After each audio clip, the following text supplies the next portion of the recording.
Bonjour, bienvenue au Talk Orange Le Figaro. Aujourd'hui, nous recevons Marielle de Sarnez, députée européen, vice-présidente du MoDem. Européenne, si vous préférez. Ça vous ennuie pas. Pas du tout. Marielle de Sarnez, bonjour. Bonjour. Merci d'être avec nous. François Hollande est désormais le candidat du Parti Socialiste. Depuis dimanche, ça n'aurait pas été plus facile pour vous si Martine Aubry avait été désignée ? Non, je trouve que c'est intéressant que ce soit François Hollande. On va voir dans quelle mesure il peut se distancer du dogme du Parti Socialiste. Pour l'instant, ça me semble mal parti. Mais je trouve que ça pourrait être intéressant. Il mord beaucoup sur un électorat de centre-gauche, centre-droit. On voit bien. Aujourd'hui, François Hollande est d'ores et déjà élu quasiment au premier tour. C'est normal, mais ça veut simplement vous indiquer que la campagne présidentielle n'a pas encore commencé, que c'est simplement des primaires du Parti Socialiste. Donc, plus sérieusement, la campagne commencera à son terme. Et à ce moment-là, au fond, il y aura deux questions que se poseront les Français. Oui. La première, c'est est-ce qu'on a envie du changement ou est-ce qu'on a envie de continuer avec Nicolas Sarkozy et son équipe ? Visiblement, l'impression qu'on a aujourd'hui, c'est qu'il y a plutôt une grande majorité de Français qui ont envie que ça change et qui n'ont pas forcément envie que le pouvoir actuel reste en place. Et à partir de ce moment-là, il y aura une deuxième question à se poser, qui sera tout l'enjeu de la campagne présidentielle qui s'ouvrira. C'est au fond quel changement on veut et avec qui on change. Et on change pour faire quoi ? Est-ce qu'on change simplement pour dire il faut que la gauche batte la droite, ce que j'entends ici ou là, ou est-ce qu'on essaye de se dire au fond la France est dans un état plus que difficile, la dégradation de la note n'est peut-être pas forcément très loin, on en reparlera, et qu'est-ce qui compte le plus ? Eh bien, c'est, je crois, un changement qui permette de redresser ce pays. Et donc, qu'est-ce qu'il faut pour redresser le pays ? Il faut une majorité plus large, il faut une majorité centrale, il ne faut pas faire de promesses pas tenables, il ne faut pas être dans une idéologie un peu dépassée, et ce sera en tous les cas l'offre de François Bayrou. Alors vous, justement, vous parlez de promesses pas tenables. Dans la primaire, on a vu François Hollande réclamer 60 000 postes d'enseignants sur les 5 ans. Il y a une compatibilité, ça fait partie de ce que vous appelez, vous, les promesses pas tenables ? Oui, ce sont des promesses pas tenables. Et le pire, c'est que je pense que François Hollande le sait quand il le dit. Je pense qu'il n'est pas complètement stupide, donc il mesure, au fond, la difficulté de la crise dans laquelle nous sommes. Et moi, nous savons très très bien que la réponse, c'est d'abord de réduire ce déséquilibre de nos finances publiques, forcément, et donc de moins dépenser, et puis également d'augmenter ce qui peut être augmenté en matière de recettes. Et donc tous ceux qui racontent qu'on pourra dépenser plus racontent des histoires, tous ceux qui racontent qu'évidemment on ne touchera pas aux impôts pour les augmenter racontent également des histoires. François Rebsamen était à votre place hier et vous a posé une question, je vous propose de l'écouter. Nous constatons ensemble que la République irréprochable que voulait mettre en place le président de la République s'est transformée en République irrespirable. Seriez-vous d'accord avec nous, avec François Hollande, pour jeter les bases demain d'une République apaisée qui soit respectueuse des contre-pouvoirs et du pouvoir législatif ? Merci de votre réponse. Qu'est-ce que vous répondez à François Rebsamen ? Moi, je pense qu'une république, lui, il dit apaisée. Moi, je dirais tout simplement, au fond, une démocratie. C'est le combat qui suit François Bayrou depuis très longtemps. On est dans une sorte de république monarchiste, on le voit bien, et il faut qu'on jette les bases d'une démocratie. Voilà, ça me semblerait plus pertinent. Et ça peut se faire avec Mais j'espère qu'au fond, remettre la démocratie à l'endroit, demain ou après-demain pour la France, pour 5, les 10 ans, les 20 ans qui viennent, ça pourra se faire avec des gens de droite, comme avec des gens de gauche, et avec des gens du centre. Je veux dire, c'est un enjeu qui n'est pas un enjeu de parti. Et c'est un enjeu sur lequel, au fond, c'est pas la question d'un camp ou d'un autre. C'est la question d'une vision. Et c'est la question de la cohérence par rapport à cette vision. Cette vision, François Bayrou la porte depuis longtemps. Et quand vous entendez François Hollande dire dans son discours, il faut réinventer le rêve. Il faut réenchanter. Je suis en désaccord profond avec sa phrase. Parce que ça laisse sous-entendre qu'au fond, tout va bien, qu'on peut faire toutes les promesses, qu'on peut vivre d'illusions, et je trouve que ceci n'est pas responsable. Moi, je pense que François Bayrou a pris et prend l'engagement de dire la vérité, la vraie vérité sur la situation réelle du pays et sur ce que nous allons rencontrer comme difficulté, mais en même temps sur les chemins qui sont possibles. Et moi, je n'ai pas du tout envie de tomber dans les illusions qu'elles viennent de l'UMP ou qu'elles viennent du PS. Et je trouve qu'il y a ces derniers jours comme une petite caricature, si je peux me permettre. J'ai trouvé que le colloque de l'UMP, qui a dit pendant 3 mois on n'entend parler que du PS, dès que les élections sont finies, il faut une réunion sur le PS. Il faut avouer que c'est quand même assez cocasse. Et en même temps, j'ai entendu Hollande dire quelque chose hier que je n'ai pas aimé du tout, parlant de la dette, avec un air un peu comme ça, souriant, disant à l'UMP, c'est votre dette, c'est votre déficit.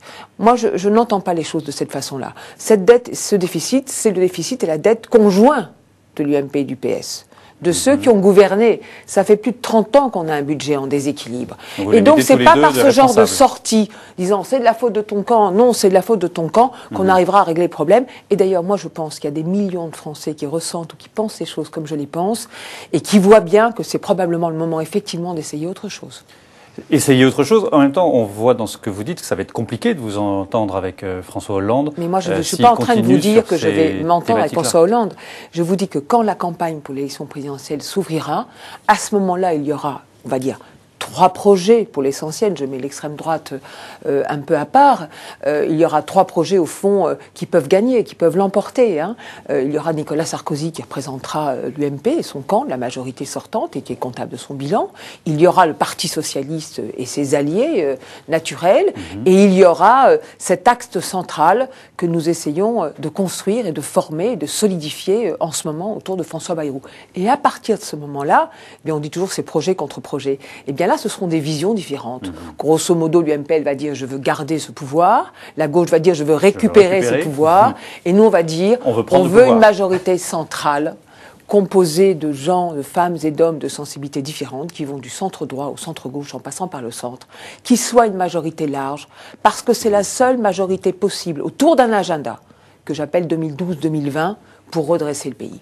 Pierre Moscovici était ce matin sur BFM TV. Je vous propose d'écouter un extrait de son intervention. Moi, je ne veux pas d'une Europe de l'austérité. Je souhaite une Europe qui soit une Europe qui apporte son obol à la croissance. Une Europe qui soit capable, justement, de mettre en place des instruments, des grands travaux européens pour relancer notre économie. L'austérité n'est pas une solution nulle part. D'ailleurs, Nicolas Sarkozy s'apprête, en réalité, il faut le dire, à mettre en place un 2e plan de rigueur parce que, justement, la France s'apprêtant, ou plutôt étant menacée d'être dégradée, il a besoin de donner des signaux plus rassurants au marché. Le nouveau tour de vis, un nouveau plan de rigueur, c'est inéluctable selon vous ? Moi, je crois qu'il y a quelque chose qui est important et que je n'entends pas plus à l'UMP qu'au Parti socialiste. C'est qu'au fond, la plupart des problèmes que nous rencontrons aujourd'hui en France, ils sont de notre fait. C'est-à-dire, c'est pas de la faute de l'Europe, ou c'est pas de la faute des banques, ou c'est pas de la faute des agences de notation, ou c'est pas de la faute des marchés. Au fond, nous avons, nous, un effort, nous, Français, à consentir et à réaliser. On parle souvent de la question du déficit du commerce extérieur. On a un commerce extérieur qui va être déficitaire à la fin de l'année de 80 milliards d'euros. Nous sommes déficitaires même vis-à-vis de la Belgique, du Portugal, de l'Espagne. Même si ce sont des pays que j'aime et que j'estime, ceci ne peut plus durer. On ne produit plus. On achète des produits qui viennent essentiellement de l'étranger. Or, l'Allemagne, qui est pas très loin de nous, qui a à peu près les mêmes règles que nous, le même fonctionnement que nous, réussit, eh bien, moi, je dis qu'il y a des choses à faire chez nous d'abord. C'est pas de la faute des uns ou des autres. Pour ça, il faut se relever les manches. Et puis après, il faut construire une Europe qui soit, on va dire, plus politique et plus solidaire. Justement, l'Europe, il va en être question beaucoup ce week-end. Nicolas Sarkozy a dit récemment, le destin de l'Europe se joue dans les 10 jours. Vous partagez cette vision un peu pessimiste? Je veux dire, je crois que ça ne sert à rien de faire monter cette espèce de sauce et de mayonnaise. Il est trop catastrophiste, selon vous ? Écoutez, ça fait 2 ans que la crise est là. Ça a commencé exactement en décembre 2009, la crise grecque. Nous disions avec François Bayrou qu'il fallait agir tout de suite, au début de la crise, début décembre, et qu'il fallait tout de suite dire, au fond, l'Europe garantira la dette de l'État grec, qui était une dette extrêmement minime par rapport au PIB européen.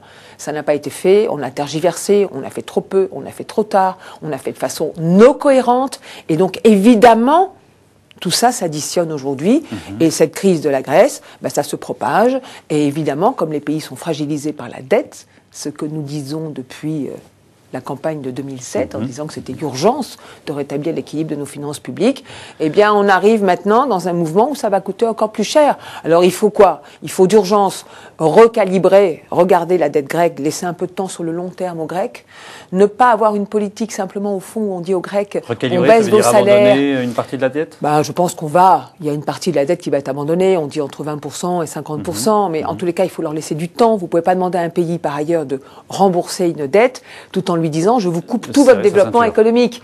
Donc il y a quelque chose qui marche pas là-dedans. Je trouve qu'on aurait dû avoir un autre type d'appréciation politique avec la Grèce, laisser du temps, en même temps leur imposer d'avoir une politique fiscale. Les Français ne le savent pas, mais par exemple l'Église orthodoxe ou les armateurs ne payent pas d'impôts en Grèce. Eh bien écoutez, ça ce sont des choses simples. On ne peut pas demander le plus aux plus pauvres et que les riches ne donnent pas non plus l'exemple en Grèce, par exemple. On pourrait continuer comme ça longtemps. Ils ont un budget de défense extrêmement élevé. L'Europe pourrait mutualiser ses efforts, régler la question de Chypre ou la regarder de plus près.